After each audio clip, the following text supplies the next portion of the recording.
and Jabril has got an ACL. We'll have surgery in the next couple of weeks. And that? Pardon? And that? Yeah, Dak's here. Jesus. But he's not injured anymore? And to think he critiques me. I know. Wow. You just started by talking about the significance of what this team was able to do on the road with the backup quarterback last night. And have you been in comparable situations before, and what can that mean for a team moving forward in those situations? I mean, it's frankly what we talked about. This was, before the game, this is going to be an excellent complimentary football win. We knew just based on the opponent, the environment that we were playing in, the way we needed to play, and I really like the edge of our football team, the play style. We've been beating that drum since training camp, play style, championship conditioning, and I think we're building off that every week. It's the attitude and energy. The focus was there. We had a ton of adversity. Some of it was self-inflicted. You think we're -2 in the turnover differential. We gave up seven. We had seven first downs due to penalties. So I mean, there's a lot of self-inflicted challenges, and obviously playing an excellent opponent and on the road. Cooper stepped up, did his job. Played within the offense, and and just really kept the ball distribution, thought process, and emphasis going. Defense was big. The third down production defensively was unbelievable. It was off the charts. So special teams really didn't have a lot of opportunities. So excellent team win. I've had a few in the past. Kind of remind me of a game back in 2013. I've brought up earlier. No one to hear about it, but so you have some experience. It's great for the quarterback room. It's great for the offense. It's great for the whole football team when young guys step up or next man up gets in there, and the team just keeps playing with the same edge, same attitude, same resiliency. So. Last night you said you expected to win. I know you don't expect to lose, but what gave you confidence that you could win with your backup? Oh, the whole process. Frankly, the week, the week's work. Cooper's the same guy every day. He's very conscientious of his opportunities. Whether it's in practice or whether it's in a blitz drill, and he's outstanding in the classroom. So there was never a we can't run this or we can't run that. You see, we still played with QB movement, action passing in a normal down and distance, and so took shots. So I thought Kellen just stayed on the game plan, and the run game there were some uphill moments in there. It wasn't probably as clean as we'd like, but that's part of playing in that environment, that noises. It's difficult to run the ball in that building. You also know they're going to try to stop the run, and you felt you had an advantage outside with your receivers. Well, they didn't really load up this. They didn't really load up the. They gave us two shell and split safety looks and one high. They kind of rolled it and were selective with their pressure. So they tried to keep the lid on it. I think they felt the matchup stress on the outside, and I thought our CD and Amari were huge for us. Obviously Cedric had a huge game. Noah did some really good things too, and so. We're doing a good job of the in-game adjustments, which you have to, and adjusting to how the defenses are playing us and taking what they give us. Coach, in terms of Cooper Rush, you said yesterday in your press conference that that's the guy that you see every day at practice. Just seeing him go out there and do what he did, how much does that bring your guys together in the locker room? Just seeing the way he was able to lead and pull that one through at the end there. Well, this is a tight locker room. I mean, we have actually excellent leadership. It's growing. It's part of the edge that we want to continue to build off and play with. We got to play with more discipline on the edge. I mean, that's the next step we got to take as a team. But this is a close-knit football team. They're off campus events that they do are well attended. When they spend time away from work together. So. You could feel it. I mean, you could feel it building in the spring. It's all part of the culture that we wanted to build here, and it's the vibe that we got going on. And this is a nice chunk of confidence to to be a part of this new direction. You're talking about building the discipline is the next thing you need to do while retaining that edge. Is that a little something over these last two games? These last two have been a little sloppier in some areas than they were maybe earlier in the season. I mean, just, cut the chase. I mean, we've got too many flags. I mean, it's, we can sit here and take the easy way out and blame it on the other guy, but that's, that doesn't work. I mean, we got to be better. So we had the bye week to go through the discipline penalties, the combative penalties, the pre-snap penalties, and they've all been broken down. Individual technique, alignments, whatever there's the specific other. We need to be better. This is 2 weeks in a row we were very high in penalties. So, and very conscientious group, but we will not lose our edge. The attitude and the aggressiveness that we're playing with, we need to continue that. We need to continue to build off of that. That's who we are. But the discipline on the edge, we need to be better. Randy and Dan have talked about that balance between playing angry, which Randy says helps him play his best, but not crossing the line to have those penalties. Do you feel like he crossed it last night, and what's the key for him? I think it's really just what I said. I mean, we're on the edge. And I thought the penalties were on the edge. I mean, there were some borderline calls there that, but at the end of the day, it's, they were called. So how can we learn from it? And so,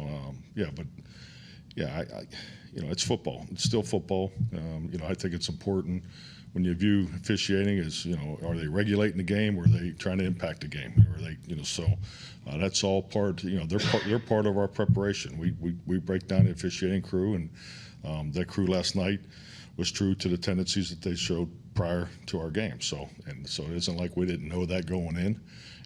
But we still had too many penalties. I think Lyle played some left tackle back in college, but is that some place where you possibly consider working him in practice with tired situations? We met on it today, and definitely want to get LC more involved. He hasn't played. It's exactly what I was told. Hasn't played left tackle since college. So, but we'll be able to work that out. We're gonna let the game plan process work that out. So, but you look at all the reps, not only where they played in games, but you'd go back and look at the training camp. This is how we do it. You look at the training camp reps. Where the guys rep throughout training camp. So we'll pay attention to that before we make any decisions. The third down defense, what do you put that, how successful was it? Was it the different looks you were giving them? Was it discipline in coverage and being sticky on guys? I think it was a couple of things. I think number one was an excellent adjustment by Dan Quinn and the staff. They were going heavy protection. They were they're going to chip our rushes and so forth. We had intentions to be aggressive with pressure, and then we just went to 4-man rush and coverage. It was a really excellent in-game adjustment, and they kept chipping and playing heavy on the edge, and I thought our guys were super active, kept the pressure on. I thought our defensive front was outstanding in the game, and gave us a chance to play coverage with 7 most of the night. Can you talk again? You mentioned Dan and what he did. What Dan did defensively yesterday, because you didn't have any turnovers for the first time this season, and then just how what Kellen did creatively with some things to incorporate Cooper in there. Yeah, I think Kellen's staying right on point. I mean, it's creativity is something we want to have in each and every week. So we've had wrinkles, and I think it tells you the confidence we had. Obviously if it was Dak or Cooper, so it didn't affect the game plan. So we still had the wrinkles in that we intended to have coming out of the bye weeks. So I think that speaks to the confidence in our process. And I thought Kellen did a really good job just staying. It was it's a lot more fun to call pass plays. When the run game's not going as well, it's easy to just go down that road. But I thought he did a really good job staying balanced. How do you come up with the Hulk package? Utilizing your personnel. So I loved it. It's the biggest inverted bone formation I've ever seen in my life. So, we're trying to break records around here. So.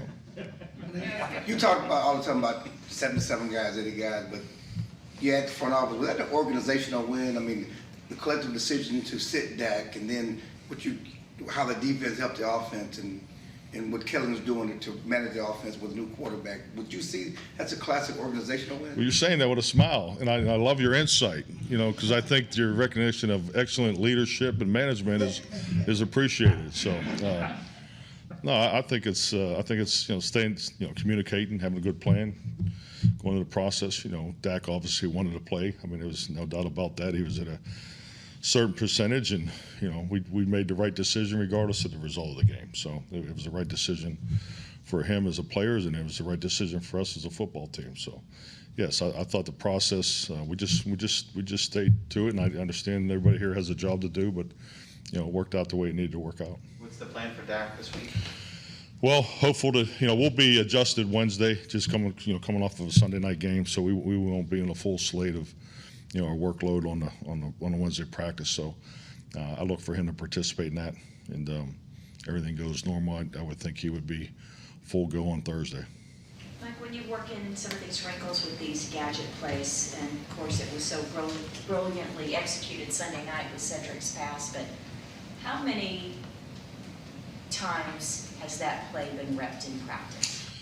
Well, Bronco pass, I'm just trying, it's something it's been repped in training camp. We threw it last year. So, I really, Kellen, our young coaches, I can't say enough about the quality control. We call them the pit guys. There's six cubicles up here in our office, and those guys do a tremendous job of staying ahead, the advanced scouting.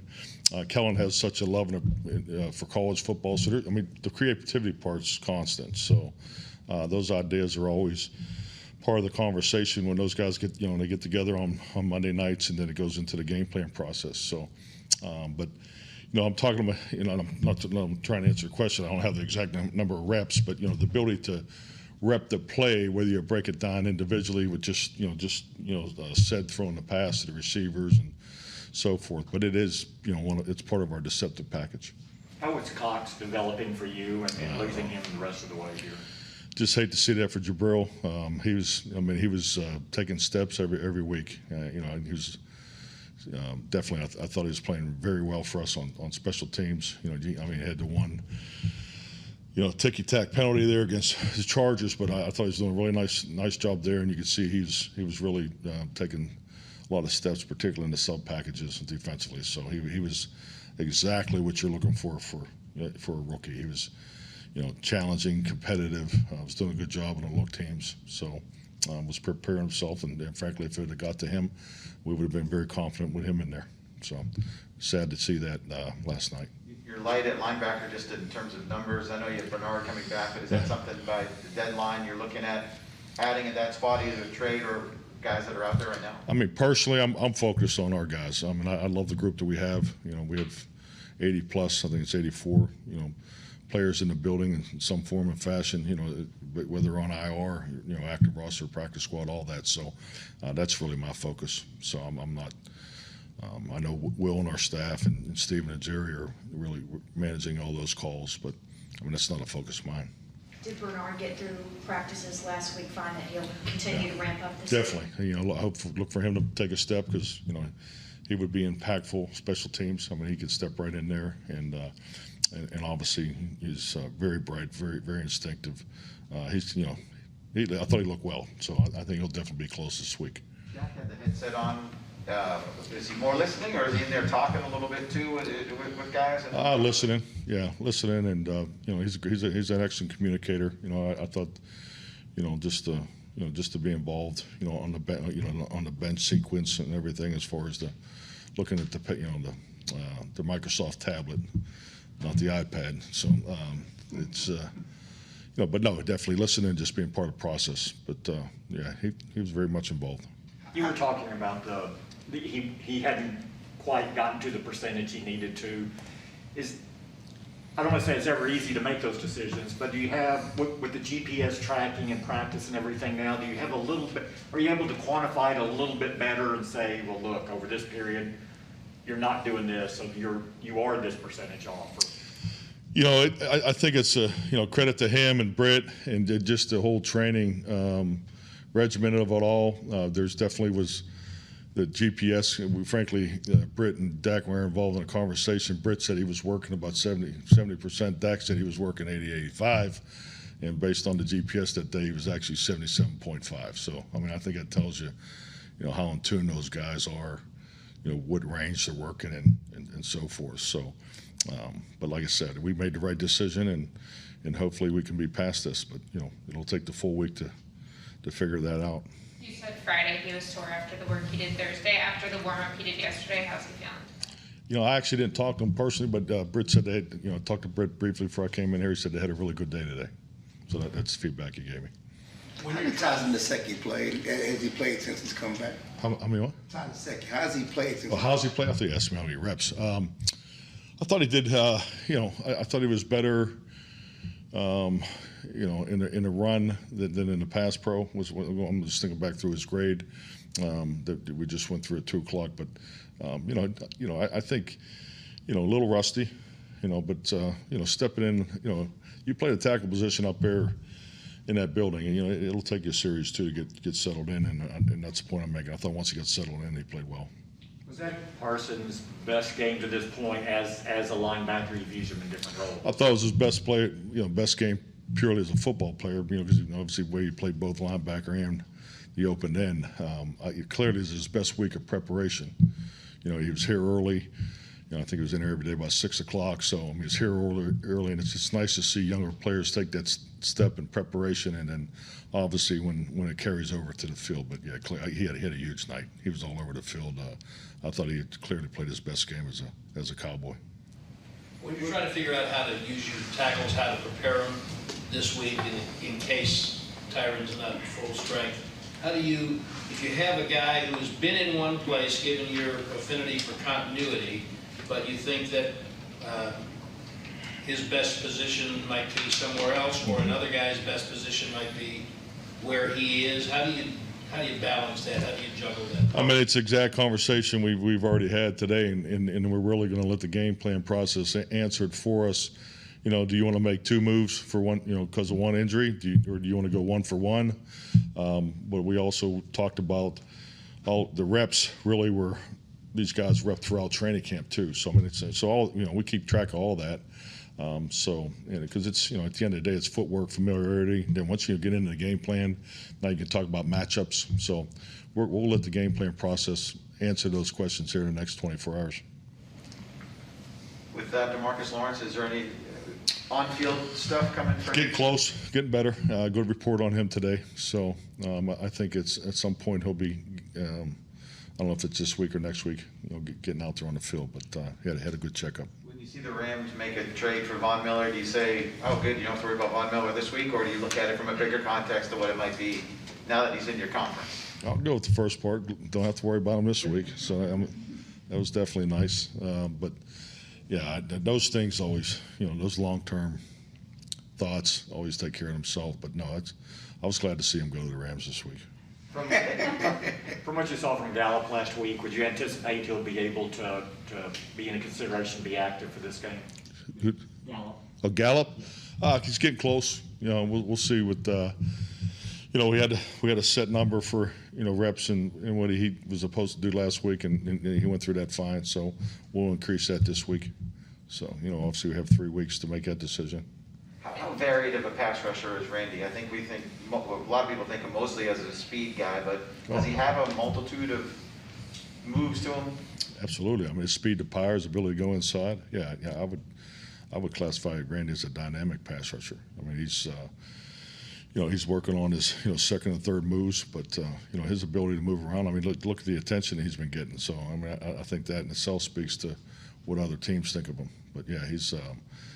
He may not have the sack numbers, but his pressure and his activity is way up. I mean, he's so disruptive, and he's doing a great job. We just got to take care of the edge penalties. Mike, one more on Kellen. From your play calling experience, it's his 5th starting quarterback since last season that he's built a game plan around. How's that helped his growth? And I know you said the game plan doesn't change a lot with Cooper, but how has he done with kind of adapting to? I think it helps your growth as a player caller tremendously. I mean, you just and really the experience last year is where he developed, in my opinion, the most. I mean, you look at, when you're playing 3, 4, 5 quarterbacks in the season, I mean that's extremely difficult. I mean, it's I think I had it happen in 06, and obviously we went through it last year, and now we're went to our second quarterback this year. So it requires a discipline and a patience to be higher, as a play caller. So, and I think it's a great experience for him, especially for as young as he is. And I think it's helped all of us tremendously, because I think the game plan process, everybody's got to be in tune with that, with their responsibility too. So, because you don't want to, you don't want to try to protect someone too much, but also you can't give them too much to do too. And that's the balance of putting together a healthy game plan. With Dan Quinn, he talked when he got let go in Atlanta that he kind of got away and did a whole self-evaluation. You had your year where you did that well. How important is it to be honest with yourselves to say, when you're in those situations, say, hey, maybe it is me, and it wasn't them when they make a decision like that? I mean, yeah, it's a great process. I recommend it for everybody. It's hard to, you don't want to have that kind of time, to have that kind of study of yourself. But I think it's something that you should definitely build into your normal process. And I know Dan and I have talked openly about, the process, that he went through, and then I went through it in the off year. So, but yeah, I think you have to be honest. I think a part of your coaching style, the way you live your life, I'm a big believer in humility. So being open and honest about situation. Frankly, if I've done anything wrong, I've probably taken the blame for too many things in my professional career. So I think what I found out was I had to go back to the beginning and confirm, things I wanted to get back to and let go of the things that I didn't think I needed. So, and yes, I think you have to be honest with yourself and recognize that, because we're all human. There's mistakes that you make, and most important things to learn from them. So, I'd say it was a healthy, the 360 is what we both have referred to it as, and it's an excellent process, but it gives you a good, nice check and balance to go back through as you move back into these challenges. Thank you. Thank you. Thank you.